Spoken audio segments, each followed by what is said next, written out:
We are hearing from more witnesses who were there at the scene, and we want to go to Dane Placco, who is standing by with one of them right now. Dane? We've been talking with Gabriela Recencio, who was at the scene in Highland Park with her family when the shooting started.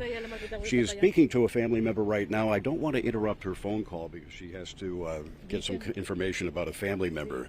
She came here to the hospital looking for a family member who she was concerned. Now she's off the phone.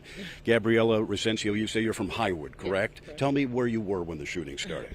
I was standing with my daughter right in the corner of Central and 2nd Street. I was standing right where Uncle Dan's store used to be, and I don't know the new name of the store, but we were standing right in front of it, and the parade had just starting around 10:05, and we were just obviously getting happy that the parade was happening. And I was actually live on Facebook, but then I took it down so I can go on Snapchat to start Snapchatting, and 10-15 minutes into the parade, we start hearing, which in the beginning sounded like fireworks, but then we actually started noticing that it was like shootings, because everybody started going into a panic mode, and we all like ducked down first, and then like my daughter and my nephew were hugging each other, and then my niece hugged her son, and then I turned around because I remember that her husband with her newborn baby were over behind us, and I actually turned and I saw the shooter right on top of Ross Cosmetics in the roof. It was on the roof? On the roof, shooting towards the crowd. Was he standing, kneeling, aiming? I'm guessing he was just like, I don't know how he was, because I mean all I saw was like the gun aiming, like the person aiming this way, like towards us, and like I started going to a panic mode, and like in that moment it just sucks that your body kind of like changes up on you, because I just went numb, like your body just goes numb, and I just fell to the ground, and then as soon as I was able to get up, I grabbed my daughter, I started running towards Uncle Dan's, and then I bumped into a 95-year-old lady. We both fell, and then I noticed that her head was going to fall to the ground, so I put my arm underneath so that her head wouldn't hit the ground. As soon as I could, I got her up. I pushed her and my daughter into the store, and then I ran towards the store afterwards. We were all trying to get away from the windows. We all started putting the kids inside the dressing rooms, and we were all just standing there waiting for help to arrive. And then describe the gunfire. What did you hear? How many shots? I mean, did you hear? It just sounded like a bunch of them. I mean, maybe 20 to 30, rapid 40. Fire, very yeah, quickly? Rapidly, and you just don't know. We were all like worried about we were going to get a shot, or we were going to get wounded, or whatever. Like my instinct as a mother was protect my daughter, so I was using my body as a shield in the beginning. And then as soon as I was able to push her into the store, I just shoved her in there. Did you see any of the people that were injured? 2 ladies that were standing in, like on my right-hand side, got shot in the leg. They were in the store with us, so as soon as the paramedics came in and asked if there was anybody injured or wounded in there, we pointed at the 2 ladies that were there. That were injured. They got the shot wounds in their legs. I didn't see the guy that got shot or killed.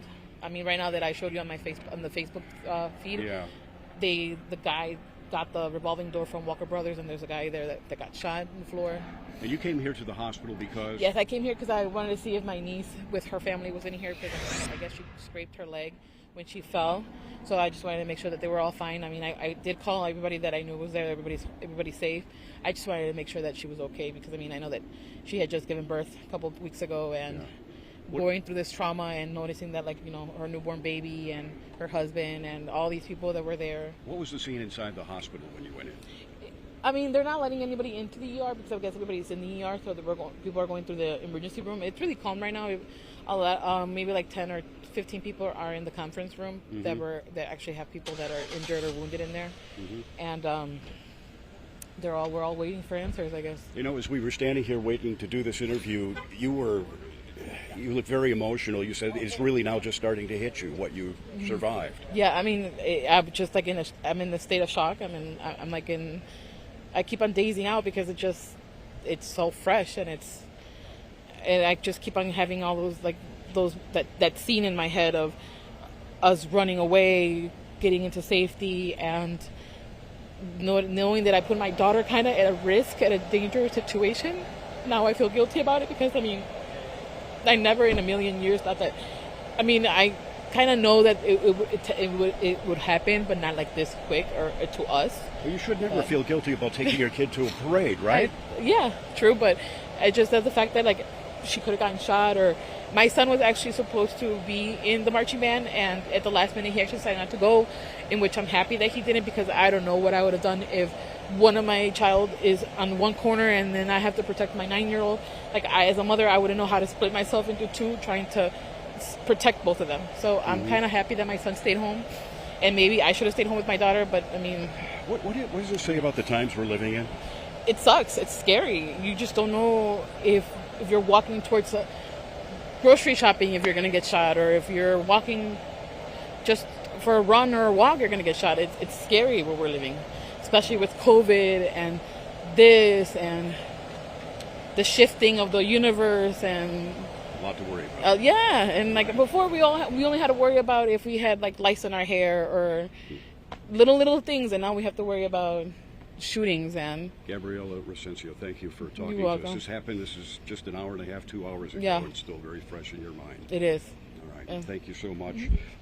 We did get a statement from the hospital, North Shore University Health System, here at Highland Park Hospital. I want to read that statement to you now. They're promising an update here shortly, saying North Shore Highland Park Hospital currently treating 26 individuals, and 5 have been transported to North Shore Evanston Hospital. That is a trauma center, so presumably those 5 are suffering more serious injuries. A vast majority suffer gunshot wounds, so the remaining sustained injuries as a result of the ensuing chaos at the parade, as she was just speaking about. We mobilized quickly, and within 30 minutes of the event had 20 additional physicians, surgeons, trauma surgeons, orthopedic specialists, etc., and nurses and other support staff present. We have both crisis and social workers available on site to assist with family and friends of the individuals who were injured. We will keep you posted on any developments. We'll have an update there saying at 1:10, which by my cell phone is only about a minute or two away. We've set up a rake out here, a mic stand, in case anybody from the hospital is going to come out and talk to us. Otherwise, they'll just be sending press releases updating us with the information. But that's the situation here at North Shore Highland Park Hospital. Back to you. Dane, we're hoping that they will have a press conference, hopefully in the next hour sometime. We'll stand by for that as well. Keep us up.